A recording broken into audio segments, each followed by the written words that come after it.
नव नव भक्ति संगीतक आनंद लेवा के लिए हमार यूट्यूब चैनल मैथिली भक्ति संगीत के लाल बटन दबा के सब्सक्राइब करू आहे घंटी के निशान के जरूर दबाओ।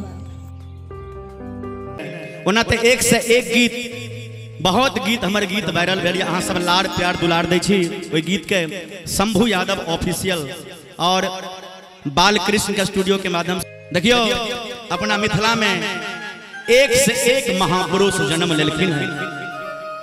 भुइया बाबा, कारू बाबा, बाबा डिहबार, दीना भद्री, राजा सलहेश, विद्यापति, एक से एक महापुरुष ऐ मिट्टी पर ऐ धरती पर मिथिला नगरी में जन्म लेलखिन। हरे राम यादव जी एहि गीत के कितने सुंदर से सजा के लिखलखिन, आओ सुनाबे। भुइया बाबा बगतर नामी, जय भुइया बाबा बगतर नामी, भुइया बाबा बगतर नामी, सहरसा लहठा बथान के। जय जय ताली बजा के सब आदमी। मिथिला धरती लोरिक उगना विद्यापति भगवान के, मिथिला धरती लोरिक उगना विद्यापति भगवान के।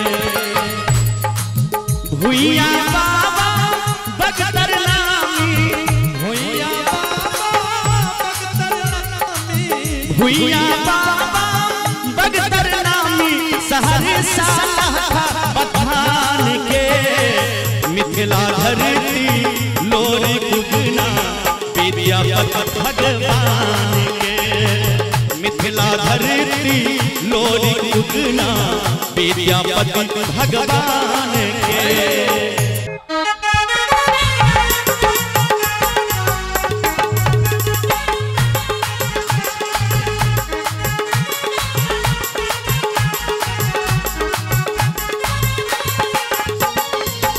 विदेशर कू से सरधाम, कोसी तट पर कारू स्थान,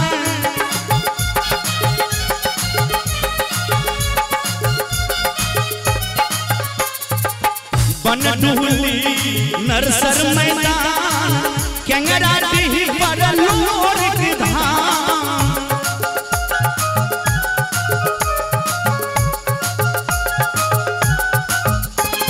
श्यामा दरभंगा शिव जी सिमरदा, श्यामा दरभंगा शिव जी सिमरदा, हथगाना बाजा गाम के। मिथिला धरती लोरिक उगना विद्यापति भगवान के, मिथिला धरती लोरिक उगना विद्यापति भगवान के। हेलो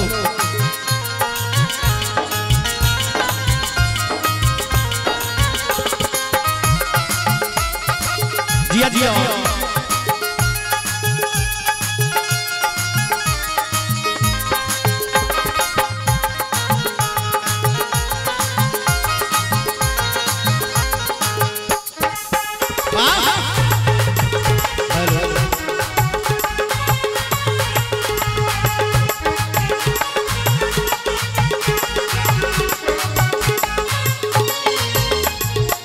सोहर समदन पूर्वी गीत, झरनी लगनी जोर जटीन,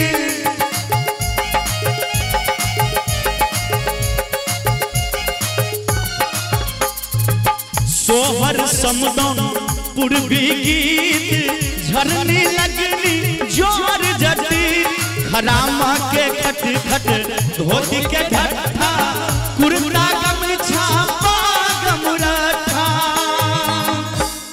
सोहर समदौन पूर्वी गीत, झरनी लगनी जोर जटीन, खराम के खट खट धोती के ढट्ठा, कुर्ता गमछा पाग मुरट्ठा। हरे राम जी लिखे छथिन ये मिथिला के पहचान भेलै। कहे छथिन जे मुरही कचरी मिथिला के नामी, जय हो मुरही कचरी मिथिला के नामी अरे झिल्ली कचड़ी शान के जिनका जिनका माइट पैंट से प्रेम है, मिथिला धरती से प्रेम है, एक बार दोनों हाथ उठा दे ईमानदारी से, दोनों हाथ उठा के और ताली बजा के मस्ती में। मिथिला धरती लोरी गुगना विद्यापति भगवान, ए भैया मिथिला धरती लोरी गुगना विद्यापति भगवान के।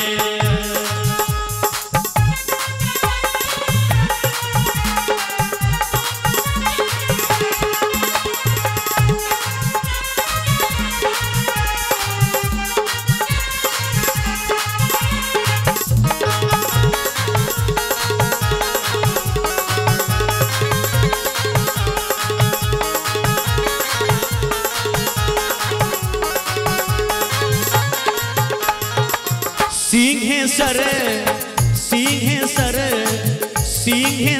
कपिलेश्वर धाम हाबिटी भगवती स्थान।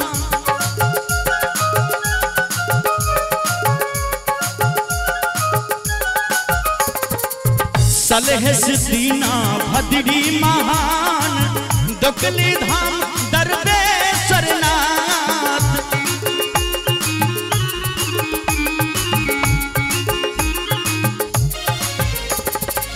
शंभु गावै मिथिला वर्णन, शंभु गावै मिथिला वर्णन, लिखल गीत हरे राम के। मिथिला धरती लोरी गुगना विद्यापति भगवान के। मिथिला धरती लोरी गुगना विद्यापति भगवान के। भुइया बाबा बगतर नामी, भुइया बाबा बगतर नामी, सहरसा लहका पठान के। मिथिला धरती लोरी गुगना विद्यापति भगवान के। मिथिला धरती लोरी गुगना विद्यापति भगवान के। मिथिला धरती लोरी गुगना विद्यापति भगवान के। मिथिला धरती लोरी गुगना विद्यापति भगवान के। मिथिला धरती लोरी गुगना विद्यापति भगवान के। मिथिला धरती लोरी गुगना विद्यापति भगवान।